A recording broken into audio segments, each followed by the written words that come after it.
ಇವತ್ತು ನಮ್ಮ ಮಂಜು ಅವರು ಹಾಯ್ ಮಾಡು ಮಂಜು. ಹಾಯ್. ನಮ್ಮ ಮಂಜು ಅವರು ಸ್ಪೆಷಲ್ ಆಗಿ ಬ್ರೆಡ್ ಪುಡ್ಡಿಂಗ್ ಮಾಡ್ತಾ ಇದ್ದಾರೆ. ಹೇಗೆ ಮಾಡ್ತಾರೆ ಎಲ್ಲ ನೋಡೋಣ ಬನ್ನಿ.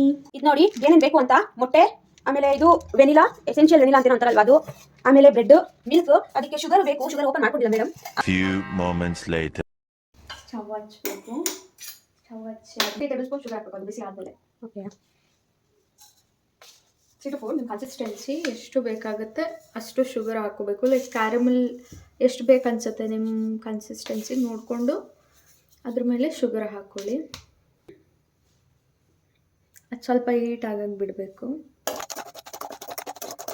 ಕ್ಯಾರಮಲ್ ಆಗಿ ಕನ್ವರ್ಟ್ ಆಗ್ತದೆ ಇಲ್ಲಿ. ಅದು ಸ್ವಲ್ಪ ಬಿಡಬೇಕು, ಸ್ವಲ್ಪ ಟೈಮು. ಗೊತ್ತಾಗ್ತದೆ ಇಲ್ಲೆಲ್ಲ ವಾಟರಿ ಆಗ್ತದೆ. ಕರಗ್ತಾ ಇದೆ ಗೈಸ್. ಕನ್ನಡದಲ್ಲಿ ಹೇಳಬೇಕು ಅಂದರೆ ಕರಗ್ತಾ ಇದೆ ಸಕ್ಕರೆ.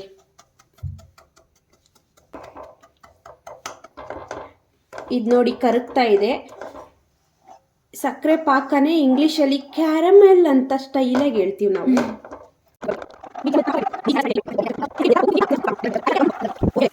Few moments later.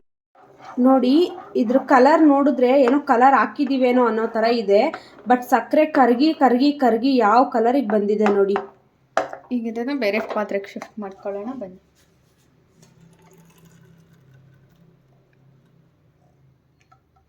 A few minutes later.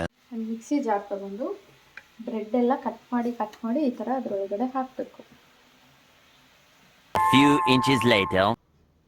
ಇದಕ್ಕೆ ಮೊಟ್ಟೆ ಹೊಡೆದು ಹಾಕ್ಬಿಡೋದಾ? ಹಾಂ. ಆಮೇಲೆ ಮತ್ತೆ ಶುಗರ್ 3 ಟೇಬಲ್ ಸ್ಪೂನ್ ಶುಗರ್ ಹಾಕಬೇಕು. Next vanilla essence. ಇದ್ರದ್ದೇನು ಅಳತೆ? ಇದು ನಿಮಗೆ ಚಾಕ್ಲೇಟಿ ಫ್ಲೇವರ್, ವೆನಿಲಾ ಫ್ಲೇವರ್ ಎಷ್ಟು ಬೇಕು ಅದನ್ನು ಹಾಕೋಬೋದು, ಅಷ್ಟು ಹಾಕೋಬೋದು. ಜಸ್ಟ್ ಟೇಸ್ಟಿಗೆ ಅಷ್ಟೇ. ಆಮೇಲೆ ಮೊಟ್ಟೆ ಹೊಡೆದು ಹಾಕಬೇಕು.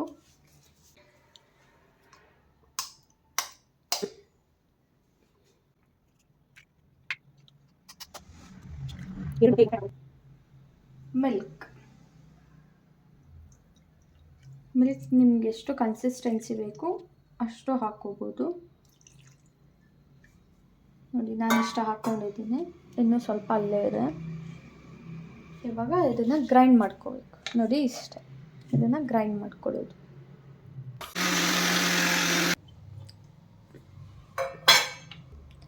½ ಲೀಟರ್ ಹಾಲು ಹಾಕ್ಕೊಂಡಿದ್ದೀನಿ.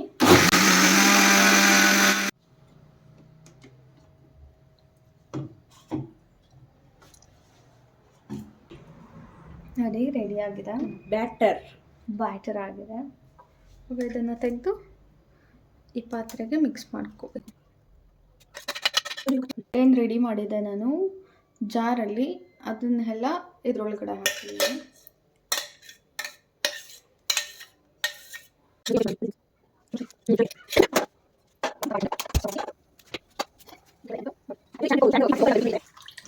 ನೋಡಿ ಹಾಫ್ ಆಯಿತು. ಈಗ ಇದು ವಾರ್ಮ್ ಆಗಬೇಕಾ? ಇಲ್ಲ, ಇಡ್ಬೋದು. ಇದನ್ನ ಓವನಲ್ಲಿ ಮಾಡೋಕ್ಕಾಗಲ್ವಾ? ಓವನಲ್ಲೂ ಮಾಡ್ಬೋದು. ಹಾಂ, ಬಟ್ ವಿತೌಟ್ ಓವನ್ ಹೇಳ್ತಿರೋದು ಇವಾಗ. ಓಕೆ. ಇವಾಗ ಇದೇನು ರೆಡಿ ಇದೆ, ಇಷ್ಟನ್ನು ರೆಡಿ ಮಾಡ್ಕೊಂಡು ಓವನಲ್ಲಿ ಇಟ್ಟರು ಆಗೋಗುತ್ತಾ? ಹೌದು, ಆಗುತ್ತೆ. ಓಕೆ ನೋಡಿ ಗೈಸ್, ಈಸಿಯಾಗಿ ಆಗಬೇಕು ಅಂದರೆ ಓವನಲ್ಲಿ ಇಟ್ಕೊಳ್ಳಿ. ಓವನ್ ಇಲ್ಲದೆ ಇರೋರು ಈ ಥರ ಗ್ಯಾಸಲ್ಲಿ ಈಸಿಯಾಗಿ ಮಾಡ್ಕೊಳ್ಳಿ. ಲಿಡ್ ತೊಗೊಂಡು ಅದನ್ನು ಕ್ಲೋಸ್ ಮಾಡಬೇಕು ಈ ಥರ. ಏನಾದರೂ ಟೂತ್ ಪಿಕ್ಕಿಗೆ ಅಂಟ್ಕೊಂಡಿಲ್ಲ ಅಂದರೆ ಅದು ಬೆಂದಿದೆ ಅಂತ ಅರ್ಥ. ಅಕಸ್ಮಾತ್ ಅದು ಟೂತ್ ಪಿಕ್ಕಿಗೆ ಇನ್ನೂ ಅಂಟ್ಕೋತಿದೆ ಅಂದರೆ ಅದು ಇನ್ನೂ ಬೇಯಬೇಕಂತ ಅರ್ಥ ಅಷ್ಟೇ ಗೈಸ್. 12 seconds later.